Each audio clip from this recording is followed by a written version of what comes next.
जय जय रघुवीर समर्थ. सर्वांना गणेश चतुर्थीच्या खूप खूप शुभेच्छा.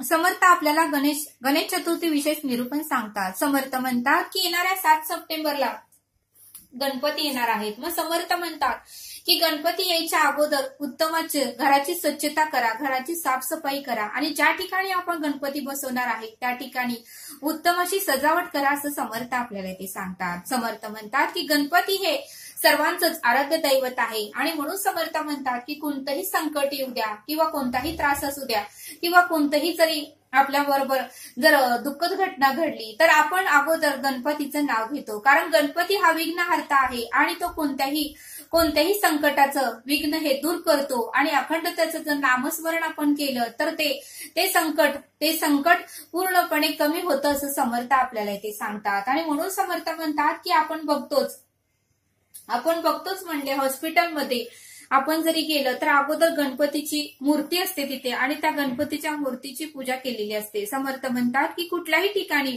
महानगरपालिकेमध्ये किंवा कोणत्याही ऑफिसमध्ये किंवा मोठ्या फॅक्टरीमध्ये हे गणपतीच्या मूर्तीची ही पूजा केली जाते किंवा गणपतीचा तिथे फोटो तरी असतोच, असं समर्थ आपल्याला ते सांगतात.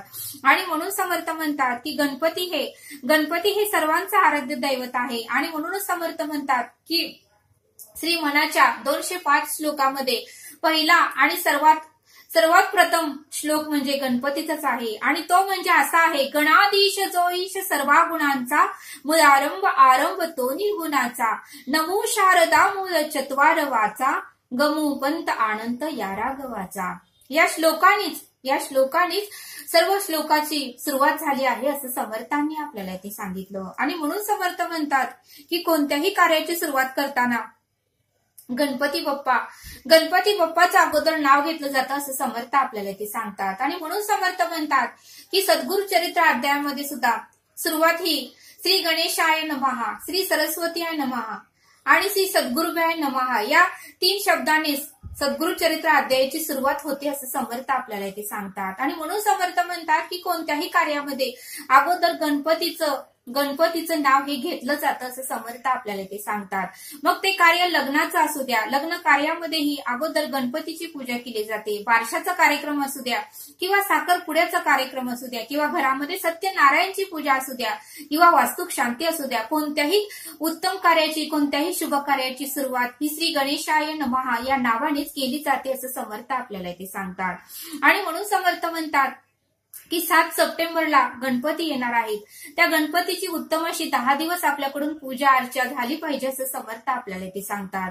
गणपतीला गोड पदार्थ आवडतात, खीर आवडती, मोदक आवडतात, उकडीचे तांदळाचे मोदक आवडतात, पुरणपोळ्या आवडतात. रोज एक पदार्थ आपल्याला गणपतीला करून हा दाखवता आला पाहिजे, असं समर्थ आपल्याला ते सांगतात. समर्थ म्हणतात की गणपती हे 10 दिवस आपल्या घरी येतात आणि गणपती आल्यानंतर 2 दिवसांनी गौरी येतात, म्हणजे गणपतीचे आई वडील येतात, गणपतीची आई येतात. कारण गणपती कसा आहे, तो व्यवस्थित आहे का, त्याची पूजा व्यवस्थित केली जाते का, ते पाहण्यासाठी गणपतीची आई येते, असं समर्थ आपल्याला ते सांगतात. आणि म्हणून समर्थ म्हणतात की गणपतीची सेवा ही आपल्याकडून उत्तमाची घडली पाहिजे, असं समर्थ आपल्याला ते सांगतात. समर्थ म्हणतात की गणपती आलेल्या दिवसापासून ते गणपती 10 दिवस आपल्या घरात असतात, त्या 10 दिवसापर्यंत कोणत्याही घरामध्ये वाद घालू नका किंवा कोणालाही मोठ्याने बोलू नका किंवा कोणाचाही मत्सर करू नका किंवा कोणाचाही तिरस्कार करू नका आणि अहंकारही बाळगू नका, असं समर्थ आपल्याला ते सांगतात. समर्थ म्हणतात की काही घरामध्ये असं असतं की प्रसाद करताना किंवा जेवण बनवताना, स्वयंपाक बनवताना की त्यांचं म्हणणं असतं की नाही, अगोदर देवाला दाखवल्याशिवाय, देवाला नैवेद्य दाखवल्याशिवाय कोणीही खायचं नाही. मग समर्थ म्हणतात की परब्रह्म परमेश्वरासमोर जर आपण 21 मोदक ठेवले तर गणपती तो खात नाही, तर समर्थ म्हणतात की कोणाच्याही रूपात येऊन परब्रह्म परमेश्वर तो खातो. म्हणून समर्थ म्हणतात की घरात जर लहान बाळ असेल किंवा कोणतर अचानक आपल्या घरात एखादं लहान मूल आलं असेल किंवा एखादी लहान मुलगी आली असेल आणि ती जर ती मोदक मागत असेल तर आपण तिला देता आलं पाहिजे असं समर्थ आपल्याला ते सांगतात. कारण गणपती हा आपली परीक्षा बघत असतो की कोणता दास माझा उत्तमाचा आहे, परीक्षेत तो पास होतो का. प्रत्यक्षात तर परब्रह्म गणपती आपल्या समोर येऊन प्रगट होणार नाही, तो कोणाच्या तरी रूपात येऊनच आपली परीक्षा घेतो. आणि म्हणून समर्थ म्हणतात की या 10 दिवसामध्ये आपल्याला त्या परीक्षेमध्ये उत्तीर्ण होता आलं पाहिजे, त्या परीक्षेमध्ये पास होता आलं पाहिजे असं समर्थ आपल्याला ते सांगतात. आणि म्हणूनच समर्थ म्हणतात की या 10 दिवसामध्ये कोणीही कोणाच्याही रूपात येतं, त्यावेळेस समर्थ म्हणतात की त्यांना आपण आदरतित्याने त्यांना घरात आपण बोलवलं पाहिजे, त्यांना उत्तमरित्या पाणी देता आलं पाहिजे, त्यांना प्रसाद देता आलं पाहिजे आणि त्यांच्याशी उत्तमाचा संवाद आपल्याला साधता आलं पाहिजे असं समर्थ आपल्याला ते सांगतात. आणि म्हणून समर्थ म्हणतात की एरवी तर काही ना काहीतरी आपल्या घरामध्ये चालूच असतं, पण हे 10 दिवस तरी आपल्याला त्या गणपतीची उत्तमाची आरती 2 टाइम करता आली पाहिजे. कोणत्याही घरामध्ये वाद घालू नका असं समर्थ आपल्याला ते सांगतात. समर्थ म्हणतात की संध्याकाळी सुद्धा झाल्यानंतर आपल्याला रोज शुभंकरोती म्हणून, गणपतीची आरती म्हणून आणि गणपतीचं नामस्मरण जर केलं तर आपले सर्व काही विघ्न हे नष्ट होतात असं समर्थ आपल्याला ते सांगतात. आपल्या जर रस्त्यामध्ये आपल्या आयुष्यामध्ये जर विघ्न आले असेल तर ते विघ्न ही कमी होतात असं समर्थ आपल्याला ते सांगतात. आणि म्हणून समर्थ म्हणतात की गणपतीचा महामंत्र हा जो मंत्र आपण म्हणतो तो महासामर्थ्याचा मंत्र आहे असं समर्थ आपल्याला ते सांगतात. आणि म्हणूनच समर्थ म्हणतात की ह्या 10 दिवसामध्ये कोणत्याही प्रकारचा वाद घालू नका.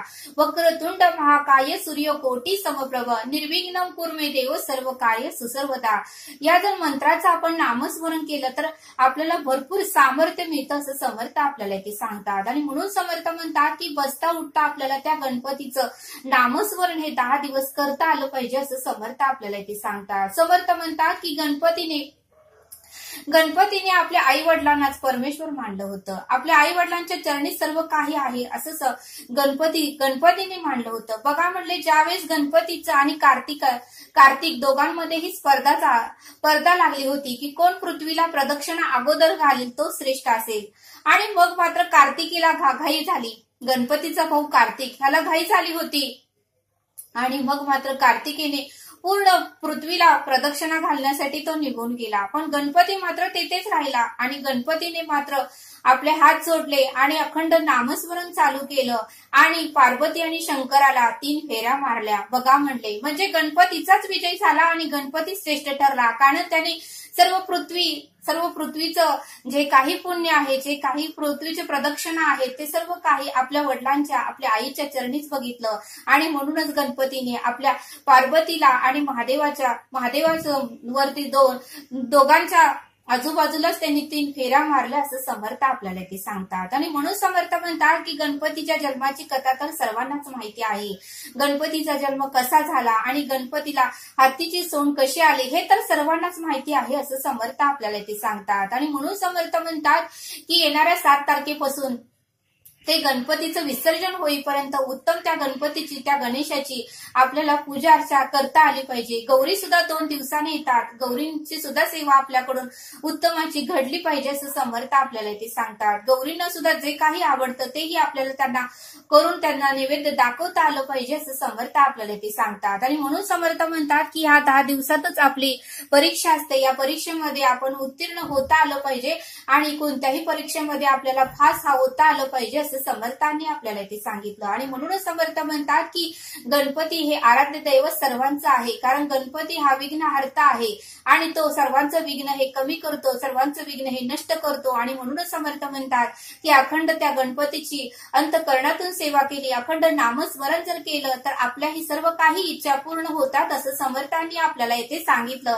आणि म्हणून समर्थ म्हणतात की अंतःकरणातून त्याचं नामस्मरण करा, 72 रोगावर नामस्मरण हेच औषध आहे. आणि म्हणून समर्थ म्हणतात की बसता उठता खाता पिता आपल्याला त्या परब्रह्माचं, त्या ईश्वराचं, त्या गणपतीचं नामस्मरण हे 10 दिवस करता आलं पाहिजे असं समर्थांनी आपल्याला इथे समजावून सांगितलं.